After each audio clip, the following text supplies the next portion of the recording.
जी नमस्कार दोस्तों, मैं सत्यम मिश्रा और आप देख रहे हैं टीचे लर्नर्स का यूट्यूब चैनल। दोस्तों सबसे बड़ा सवाल जो आप सभी का है कि सीटेट का जो परीक्षा लीक हुआ है दोस्तों, या कह सकते हैं कि जो आयोग के द्वारा दोस्तों कोई स्पष्टीकरण नहीं दिया गया है, लेकिन सबका मानना है दोस्तों, कोचिंग संस्थान वाले सब यही बताए हैं कि पेपर जो है दोस्तों लीक हुआ है। ठीक है, लेकिन किसी सेंटर पे दोस्तों ये चीज़ें खुल के सामने नहीं आई हैं कि वहाँ पे पेपर लीक हुआ है। तो ये दोस्तों जो पेपर लीक का मामला है, व्हाट्सएप के जरिए दोस्तों एक दूसरे के मोबाइल पे आदान प्रदान की प्रक्रिया हुई, लेकिन खुल के किसी सेंटर पे न आने के कारण दोस्तों आयोग इसमें कोई हस्तक्षेप या कह सकते हैं कि स्पष्टीकरण इसके लिए नहीं दिया है कि आपका जो पेपर है वो लीक हुआ है और पेपर जो है दोबारा से कंडक्ट होगा। तो ऐसा दोस्तों बिल्कुल भी कुछ नहीं है। अब आपका जो पेपर है वो दोबारा से बिल्कुल भी कंडक्ट नहीं होने वाला है। अब सिर्फ अब आपकी पारी है दोस्तों कि आप अब इंतजार करिए उसके आंसर की और उसके बाद इंतजार रहेगा आपका उसका रिजल्ट का। ठीक है, तो आंसर की को मान के चलिए कि एग्जाम से 15 से 20 दिन के अंदर अंदर आपका जो आंसर की है वो आपको देखने के लिए मिलेगा, और उसके बाद आपका 15 दिन के बाद उसके आपका जो फाइनल रिजल्ट है या रिजल्ट है दोस्तों वो देखने के लिए मिल जाएगा। तो अब बात है दोस्तों कि क्वालिफाइंग मार्क को लेके अगर आप स्पष्ट नहीं हो तो मैं बता दूं कि अगर आप जनरल कैटेगरी के हैं तो आपके द्वारा दोस्तों 90 नंबर जो होता है वो क्वालिफाइंग मार्क होता है। वहीं एसटी एससी और ओबीसी कैंडिडेट हैं तो 82 नंबर जो होता है वो पासिंग मार्क होता है। ये तो रहा ठीक। इसके अलावा दोस्तों आपको बता दें कि कुछ सप्लीमेंट्री रिजल्ट को लेके भी अपडेट है कि आखिर जो सप्लीमेंट्री रिजल्ट है बच्चों का वो आएगा कि नहीं आएगा दोस्तों। तो इसको लेके भी आपको बता दें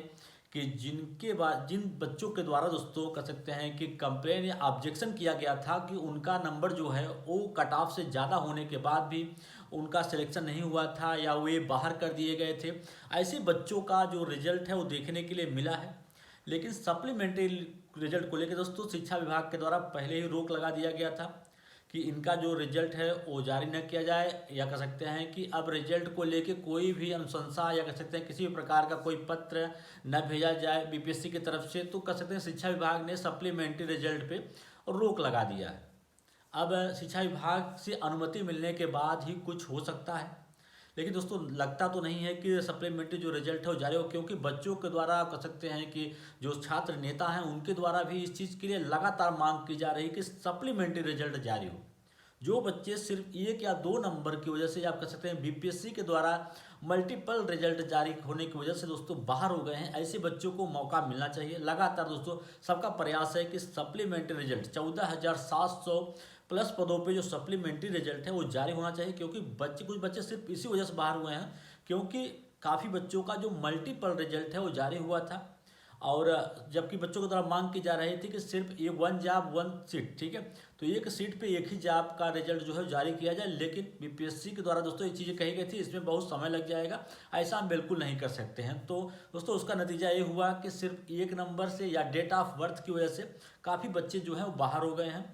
और दोस्तों अंततः ये हुआ कि सप्लीमेंट्री रिजल्ट जो है जिसको पहले TRE 1 में जारी किया गया था बच्चों के द्वारा दोस्तों अनुरोध करने पर, वही चीज़ें फिर से दोबारा से प्रयास किया जा रहा है, लेकिन अभी तक दोस्तों उसको लेके आयोग के द्वारा कुछ स्पष्ट नहीं किया गया है कि आयोग जारी करेगा कि नहीं जारी करेगा। ठीक है,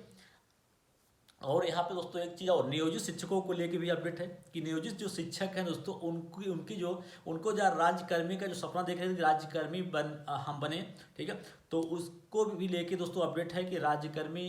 का सपना जो है उनका पूरा होगा, लेकिन उनको सक्षमता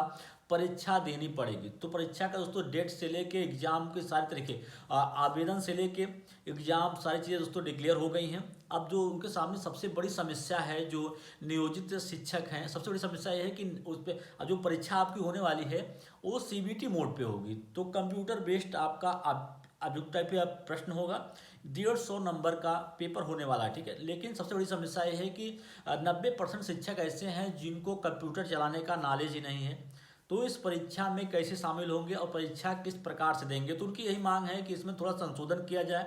और जो फीस है पेमेंट जो है दोस्तों ऑनलाइन आवेदन की जो फीस है उसमें भी थोड़ा सा संशोधन किया जाए। ठीक है, तब जाके